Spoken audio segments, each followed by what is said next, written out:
भला हुजनि त तंहिंजे करे इंसान हो तव्हां असां वटि अख़लाक जी अहमियत न हूंदी आहे असां वटि कलमे जी अहमियत आहे बसि मुस्लमान हो अबो ॾाढो मुस्लमान हो इहो त यहूद जी सोच हुई लन यदखुलल जन्नत इल्ला मन कान हूदन औ नसारा अल्लाह से कुरान शरीफ में फरमाए थो यहूद जी इहा सोच हूंदी बसि असां हज़रत मूसा अलैहिस्सलाम खे रसूल करे मञूं था कलमो पढ़ियोसीं ईसा अलैहिस्सलाम खे रसूल करे मञूं था चाहे असांजा गुनाह बदकारी हुजनि असां जन्नती आहियूं न इंसान अल्लाह रसूल जे वेझा ईअं ई इंसान हो इन अख़लाक जी बराबर अहमियत आहे एतिरे क़दुरु हुज़ूर सल्लल्लाहु अलैहि वसल्लम खां सहाबा इकराम पुछो साईं ईमान ऐं कलमे खां पोइ ईमान ऐं कलमे खां पोइ कहिड़ी शइ आहे जंहिंजे करे असांजा अमल वज़नी थियनि रब असां खां राज़ी थिए महबूब मुस्तफ़ा फरमायो अय्युहुम अहसनु ख़ुल्क़ा उहो मुस्लमान उन जा वज़न वॾा गौरा थींदा उन जे अमल खे अहमियत हूंदी जंहिंजा अख़लाक भला हूंदा इन जी निमाज़ रब वटि क़बूल आहे इन जो रोज़ो रब वटि क़बूल आहे इन जो ज़िक्र रब वटि क़बूल आहे इन जी ख़ैर ख़ैरात रब वटि क़बूल आहे इन जा नेक अमल रब वटि क़बूल आहे जेको इंसान अख़लाकनि में भलो आहे अय्युहुम अहसनु ख़ुल्क़ा ऐं तव्हां ख़ुदि उलमा खां हदीस ॿुधी आहे उहो इंसान जेको पाड़े खे ईंदाए बद अख़लाक हुजे बद किरदार हुजे इन जी इबादत नेकी रब वटि काई अहमियत नथी रखे ख़ुदि हदीस पाक में आहे नबी पाक सल्लल्लाहु अलैहि वसल्लम सहाबा इकराम खे फरमायो ॿुधायो ग़रीब केरु आहे सहाबिन चयो साईं असां त ग़रीब उनखे चऊं था जंहिंखे रुपयो पैसो न हुजे दिरहम दीनार न हुजे पाण सल्लल्लाहु अलैहि वसल्लम फरमायो न उहो ग़रीब अथव जंहिं निमाज़ बि हुयसि क़ुरान बि हुयुसि नेक अमल बि कयई पर उन इंसान में इहे बुछड़ायूं हुयूं जो कंहिंखे गार ॾींदो शतम हाज़ा अकल माल हाज़ा ज़रब हाज़ा हदीस पाक में लफ़्ज़ आहिनि हुज़ूर सल्लल्लाहु अलैहि वसल्लम फरमायो कंहिं इंसान खे गार ॾिनई ॻाल्हाइण जो ॾाढो बद अख़लाक या कंहिंखे गार बंदि ॾे ईज़ाए कंहिंखे थप हणे कंहिंखे धप हणे कंहिं इंसान खे घटि वधि ॻाल्हाए कंहिंजे वॾड़नि नंढड़नि खे ॻाल्हाए त हुज़ूर पाक सल्लल्लाहु अलैहि वसल्लम फरमायो इन बद अख़लाक़ी जे करे हिन जूं नेकियूं सभु चट थी वेंदियूं हिन जूं नेकियूं सभु चट थी वेंदियूं जंहिंखे हिननि ईज़ायो हूंदो इन इंसान जंहिंखे ईज़ायो हो हिन जा गुनाह त हिन वटि हूंदा हिन जूं नेकियूं ओॾे वेंदियूं ऐं उन्हनि जा गुनाह हिन जे ॻिचे में पवंदा आख़िर फ़ैसिलो थींदो हिन वटि हिक बि नेकी न आहे रब साईं फरमाईंदुसि इहो वॾो बद अख़लाक हो इनखे मोह भर वञी जहन्नम में उछलाए तंहिंजे करे इंसानो रब खे तव्हां असांजी निमाज़ दीनदारी जी परवाह कोन्हे अल्लाह खे इहा शइ प्यारी आहे त मुंहिंजी मख़लूक सां इंसाननि सां भला हलो अन्नास अयालुल्लाह फ़अहब्ब अन्नास इलल्लाह मन अहसन इला अयाले इंसान अल्लाह जी छांव में हिन रब खे उहो मानो प्यारो आहे जेको इंसाननि सां भलो आहे इन जे करे इंसानो मसलन जी निमाज़ आहे इन निमाज़ में तव्हां असांखे छा हुकुम आहे हुकुम आहे त जॾहिं निमाज़ पढ़ूं अखि में अदब हुजे उज़वनि में अदब हुजे ईअं नाहे त निमाज़ पढ़ूं था पेर हेठि मथे कयूं न निमाज़ पढ़ूं था हथ सां वेठा खेॾूं माण्हू बटणनि सां खेॾे मथे सां खेॾे न निमाज़ ईअं पढ़ो जीअं ॿियो इंसान ॾिसे त वाकई हे निमाज़ में बीठो आहे माना उज़वनि में ख़ामोशी हुजे अखि में हुकुम चाहे जेकॾहिं क़याम में आहियो त सजदे जी जाइ ते नज़र कयो जे रुकूअ में आहियो त पेरनि जे आंगूठे ते नज़र कयो जेकॾहिं तव्हां सजदे में आहियो त नक जी चोटीअ ते नज़र कयो अतहियात में वेठा हो त सीने ते दिलि ते नज़र हुजे इहो निमाज़ जो अदब आहे त हाणे अखि में अदब उज़वनि में अदब अहिड़े तरीक़े सां मुस्लमानो जॾहिं निमाज़ में अदब आहे त इन मुस्लमान जी ज़िंदगी अहिड़ी हुजे जो निमाज़ खां ॿाहिरि रोड सां घिटीअ सां रस्ते सां घुमे फिरे कंहिं कचहरी मजलिस में हिन में हया अदब हुजे इहा निमाज़ जी तालीम आहे ये दीन असा के नथो सेखारे अल्लाह रसूल इहो नथा सेखारन नमाज में त अदब सां बीठा हो नमाज खां बाहर तहां जी अख आजाद हुजे न नमाज खां बाहर तहां जा उज़्व आजाद हुजन न जिए नमाज में तहां में हया ऐं अदब आहे तीअं नमाज खां बाहर भी हया इहा हुई सहाबा इकराम जी जिंदगी रिज़वानुल्लाह अलैहिम अजमईन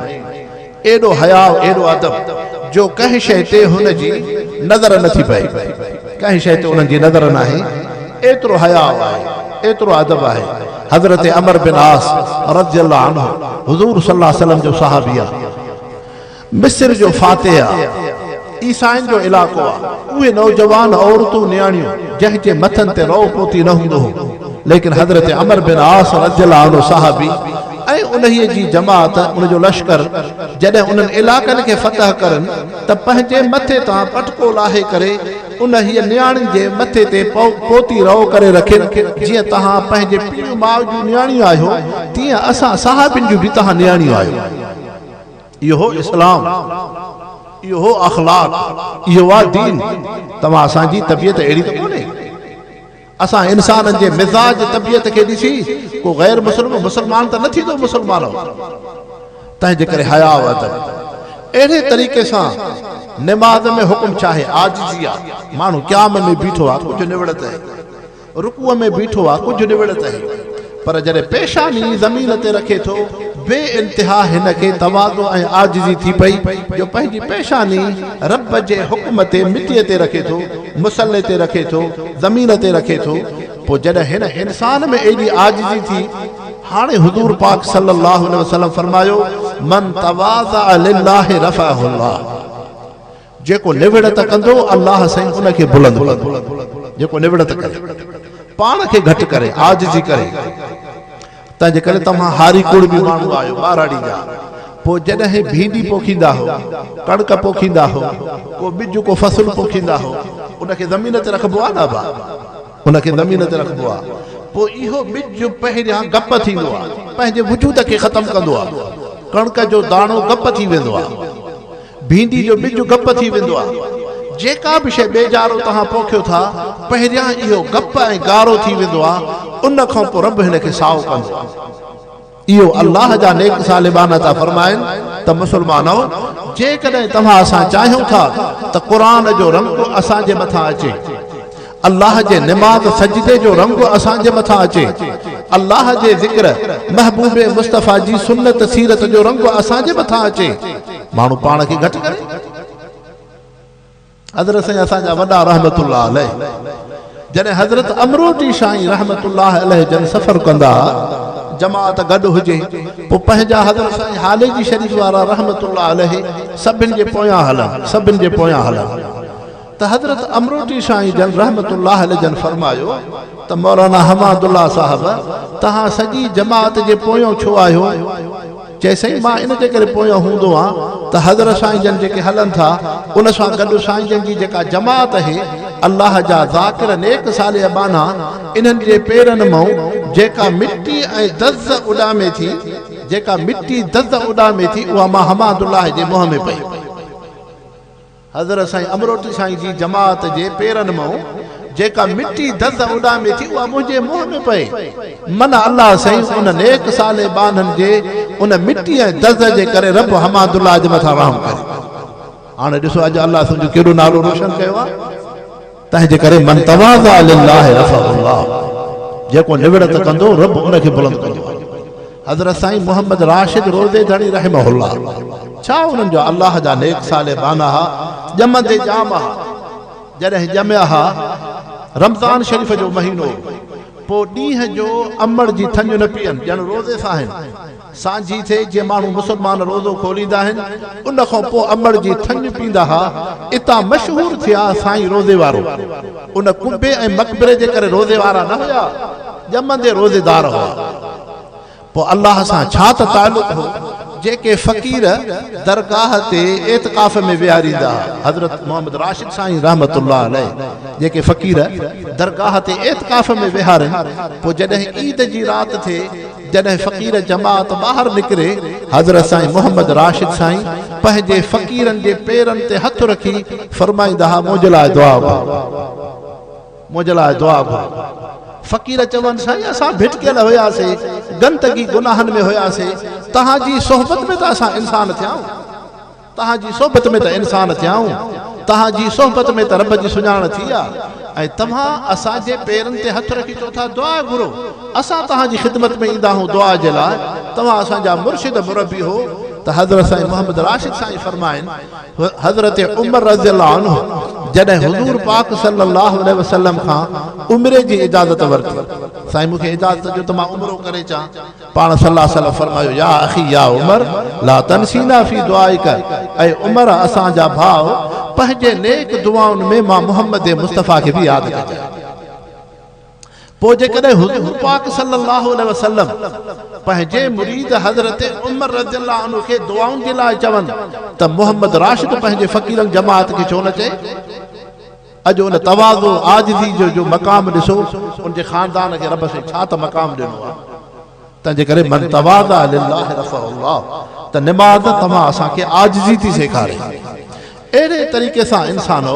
निमाज़ में गॾु बीहंदा, महजिद शरीफ़ में इहो फ़र्क़ु कोन्हे। अमीर माण्हू पहिरीं सिफ़ में बीहनि, ग़रीब पोइ ते बीहनि, आलिम अॻिते बीहनि, आम माण्हू पोइ ते बीहनि, सोहणा अॻिते बीहनि, सांवरा पोइ ते बीहनि, दुनियादार अॻियां बीहनि, ग़रीब पोइ ते बीहनि। इहो निमाज़ महजिद में फ़र्क़ु कोन्हे। महजिद में जंहिं इंसान खे जिथे जॻह मिले, जंहिं बि सिफ़ में कंहिंखे धिको नाहे ॾियणो, एतिरो त शरीयत जो हुकुम आहे जो जॾहिं तव्हां महजिद शरीफ़ में अचो, जॾहिं सिफ़नि में मुस्लमान वेठा आहिनि, कंहिंखे धिको न ॾियो, कंहिंजे मथां पेर न रखो, कंहिंखे ईज़ा तकलीफ़ न अचो। एतिरी बि तकलीफ़ हुज़ूर पाक सल्लल्लाहु अलैहि वसल्लम बर्दाश्त न कई आहे। ऐं हदीस पाक में एतिरो सख़्तु वईद आहे, एॾो सख़्तु दड़को आहे, जेको मुस्लमान पहिरीं सिफ़ जे सवाब जे लाइ, पहिरीं सिफ़ में सवाब जे लाइ ॿियनि मुस्लमाननि खे जेके महजिद में वेठा आहिनि लताड़ींदो अचे थो, लताड़ींदो अचे थो, हुज़ूर पाक सल्लल्लाहु अलैहि वसल्लम फरमायो, इन मुस्लमान खे बजाए सवाब जे गुनाह थींदो जो तूं ॿियनि खे ईज़ायो आहे। पोइ थोरो हिते सम्झिजो, जॾहिं महजिद शरीफ़ में सभु निमाज़ था पढ़णु अचूं, अल्लाह जो ज़िक्र था करणु अचूं, उन में अल्लाह जा रसूल एतिरी तकलीफ़ बर्दाश्त नथा करनि। ॿाहिरि कीअं अल्लाह जा रसूल इजाज़त ॾींदा त असां मुस्लमान उथण वेहण में कंहिंखे ईज़ायूं?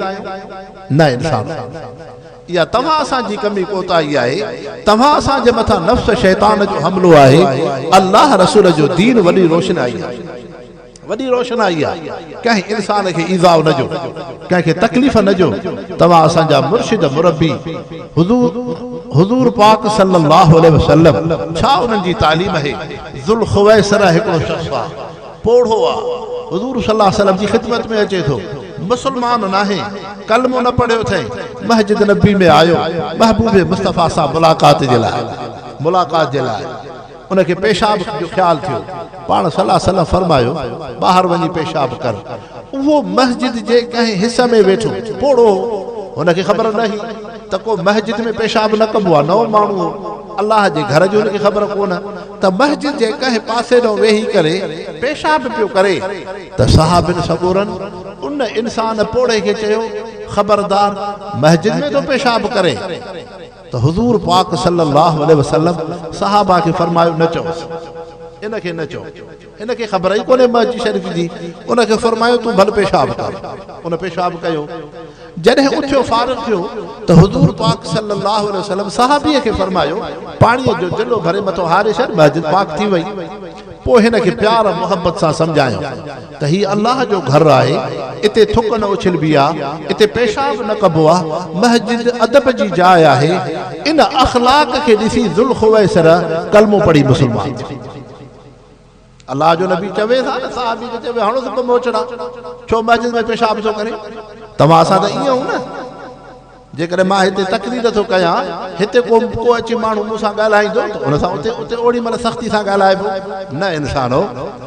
अल्लाह खे पंहिंजी मख़लूक प्यारी आहे, इंसाननि सां सोहणा हलंदो, तव्हांजो अख़लाक किरदार भलो हूंदो।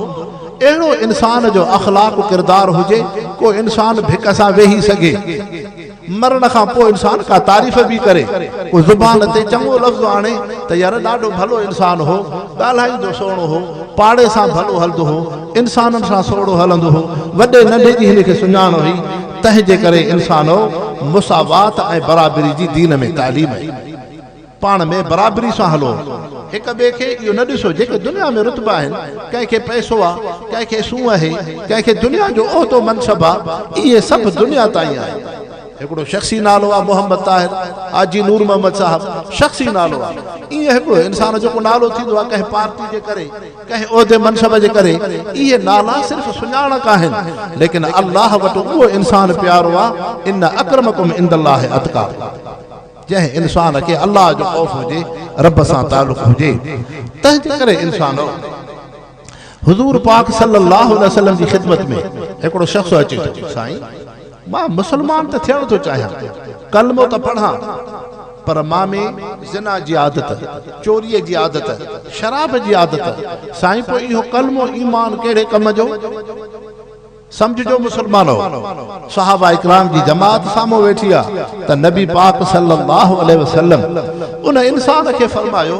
कलमे खां बाद मां अल्लाह जे नबीअ ते इन शइ जे हथ ते बैयत कर इहो वाइदो कर कहिड़ो मां सच ॻाल्हाईंदुमि रब जो सचो बानो थी रहंदुमि मां कूड़ न ॻाल्हाईंदुमि कूड़ सां मां नफ़रत कई बस तूं सिर्फ़ एतिरो वाइदो कर सहाबा इकराम फरमाइनि था हुज़ूर पाक सल्लल्लाहु अलैहि वसल्लम उनखे ईअं न फरमायो त तूं कलमो त पढ़ियो आहे पर ज़िना न कजांइ कलमो त पढ़ियो थी पर चोरी न कजांइ कलमो त पढ़ियो थी पर गुनाह न कजांइ न फरमायोसि कलमे खां पोइ मां मोहम्मद मुस्तफ़ा सां इन शइ जो वाइदो कर इहा बैयत कर त मां मुसलमान थियण खां पोइ कूड़ न ॻाल्हाईंदुमि मां सच ई सच ॻाल्हाईंदुमि ऐं सच जी ख़ूबीअ जे करे उहो महबूब मुस्तफ़ा जो बरगुज़ीदा साहबी बणियो ऐं तव्हां असां इंसान इनखे असां मुआशिरे जी ज़रूरत आहे सम्झो कंहिं मामलात में उथण वेहण में कूड़ ठगी चालाकी असां चऊं था त इहा असांजी ज़रूरत आहे ज़रूरत न आहे इंसानो इहा दीन जी भुल आहे इहा तव्हां असांखे दीन जी ख़बर कोन्हे तंहिंजे करे त असांजो मुआशिरो पोइ आहे न असां दीन सम्झो आहे सिर्फ़ु निमाज़ क़ुरान खे न इंसानो सचा थी रहो सच ॻाल्हायो ॿी शइ अख़लाक में इहा आहे सब्र हुजे बर्दाश्त हुजे मामलात में उथणी वेहणी में बिरादरी में पाड़े में सब्र तहम्मुल हुजे ऐं सब्र जॾहिं ताक़त हुजे उन वक़्त में सब्र करणु इहो कमाल आहे जॾहिं ताक़त हुजे इंतकाम बदिले वठण जी ताक़त हुजे पोइ सब्र कजे इहो कमाल आहे इहो नबी अख़लाक आहे ॾिसो हुज़ूर पाक सल्लल्लाहु अलैहि वसल्लम जी सीरत तय्यबा खे मक्के पाक जी इहा ज़िंदगी ही जो मुसलमान कमज़ोर आहिनि काफ़िर अज़ियतूं तकलीफ़ूं था ॾियनि 4 साल मक्के खां हिजरत जो सफ़र थियो आहे सहाबी मक्के खां लिकंदा छिपंदा वञी मक्को छॾनि था मदीने तय्यबा अचनि था 4 साल ईअं जथे लश्कर जी सूरत में कोन निकिता लिकी छपी निकिरंदा हुआ सहाबी एॾो मक्के जा काफ़िर ताक़तवर हुआ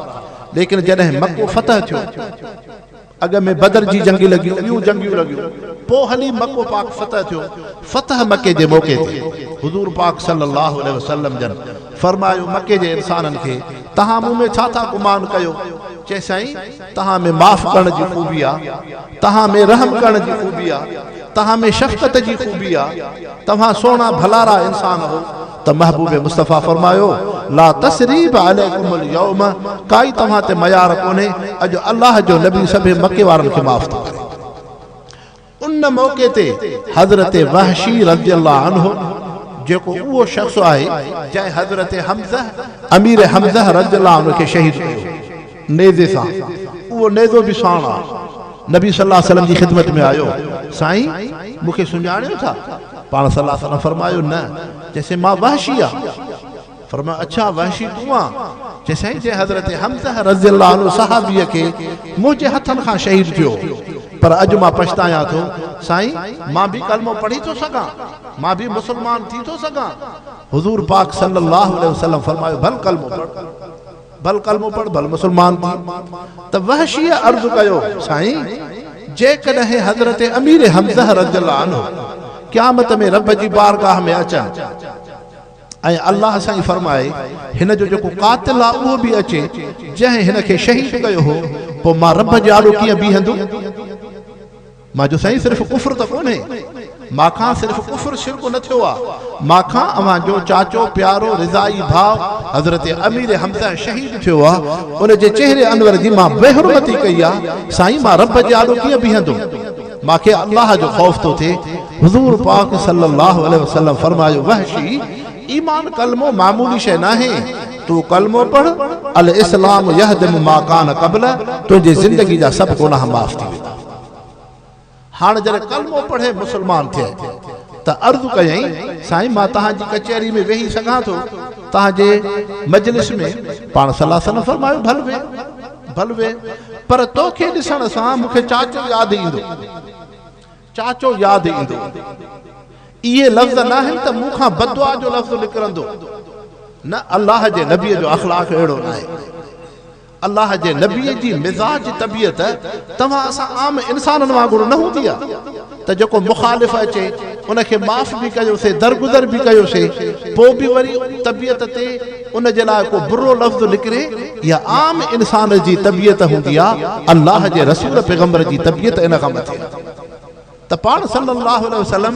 इहो एतिरो फरमायो तूं साम्हूं हूंदे मूंखे चाचो यादि ईंदो इते हज़रत वहशी रज़ियल्लाहु अन्हु उन सहाबीअ अर्ज़ु कयो साईं तव्हांजी तबियत ते मां एतिरो बार विझण बि नथो चाहियां अल्लाह जे नबीअ जी तबियत ते मां एतिरो बार बि नथो बर्दाश्त कयां जो मुंहिंजे वेहण सां साम्हूं वेहण सां महबूब मुस्तफ़ा खे पंहिंजा चाचा यादि अचनि साईं मां एतिरो बार विझण नथो चाहियां पोइ इहो मुस्लमान थी हलियो वियो शाम जे इलाइक़े में हलियो उते रहंदो पोइ जॾहिं हुज़ूर पाक सल्लल्लाहु अलैहि वसल्लम वफ़ात कई रहलत फरमाई हज़रत अबू बकर सिद्दीक़ साईं ख़लीफ़ा थिया हज़रत वहशी शाम खां मदीने तय्यबा आया हाणे मुसलमाननि जी तयारी पई थिए मुसैलिमा कज़्ज़ाब जंहिं हुज़ूर सल्लल्लाहु अलैहि वसल्लम जे ख़त्मे नुबुवत ते हमिलो कयो हो ताक़तवर माण्हू सरदार हो पैसे वारो हो क़ौम वारो हो आम ग़रीब माण्हू न हो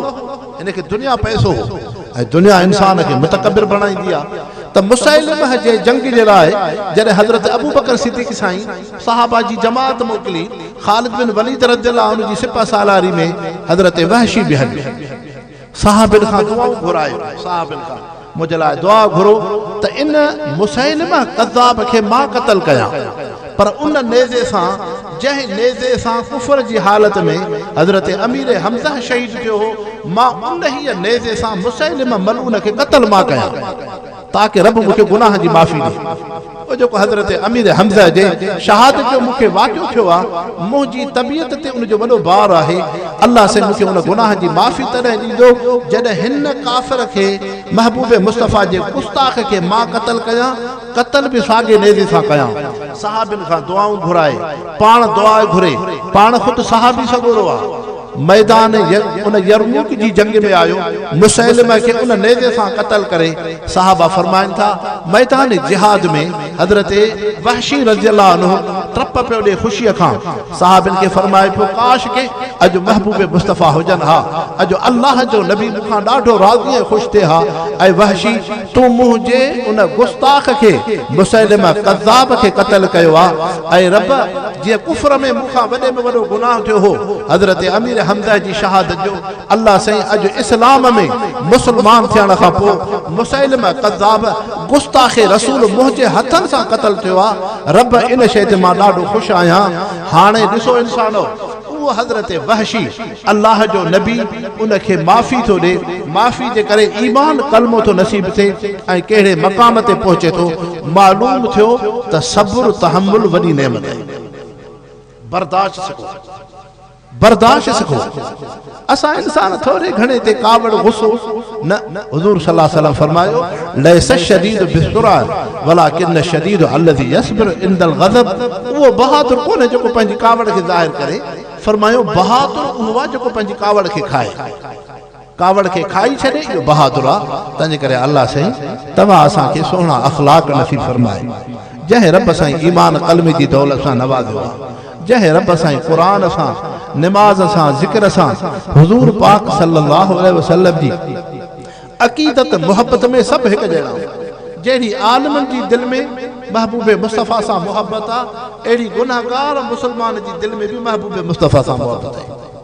कुरान सां मोहब्बत, अल्लाह सां मोहब्बत, रसूल सां मोहब्बत, सहाबा सां मोहब्बत, औलिया इकराम सां मोहब्बत, उलमा सां मोहब्बत, इहा अल्लाह से हर कलमे गो मुसलमान खे नसीब कई आहे। तंहिंजे करे रब करीम इन रिश्ते दीनी जे करे तव्हां असां में उल्फतूं मोहब्बतूं अता फरमाए। अल्लाह से दीन जी सही सम्झ नसीब फरमाए। वमा अलैना इल्लल बलाग। या अल्लाह या रहमान, अल्लाह से हिन जलसे खे पंहिंजे रज़ा जो सबब बणा। रब साईं हिदायत जो ज़रियो बणा। जेका जमात मेहनत कई आहे, अल्लाह से उन मेहनत खे क़बूल फरमा। या अल्लाह से हिन कोठड़े ते इलाक़े ते तूं रहम फज़ल फरमा। अल्लाह से कुरान सां, नमाज़ सां, ज़िक्र सां आबाद फरमा। जेका हुज़ूर पाक सल्लल्लाहु अलैहि वसल्लम जी सीरत तय्यब अखलाक हसन जो तज़किरो थियो, अल्लाह से उन जे मथां अमल जी तौफ़ीक़ अता फरमा। अल्लाह साईं इख़लास अता फरमा। रब साईं पंहिंजी रज़ा नसीब फरमा। पंहिंजे फरमा बरदार नेक सालिबाननि जी जमात में असांखे दाख़िल फरमा। नफ्स शैतान जी चंबे खां महफूज़ फरमा। या अल्लाह से उम्मत मुस्लिम ते रहम फरमा। शाइर इस्लाम जी हिफ़ाज़त फरमा। असांजे रिज़्क़ माल फ़सुल में रहमत बरकत फरमा। बीमारनि खे शिफ़ा अता फरमा। वॾनि जो अदब, नंढनि ते शफ़क़त अता फरमा। हस्बुनल्लाहु व निअमल वकील। सल्लल्लाहु तआला अला ख़ैर ख़ल्क़िही मुहम्मद व आलिहि व बारक।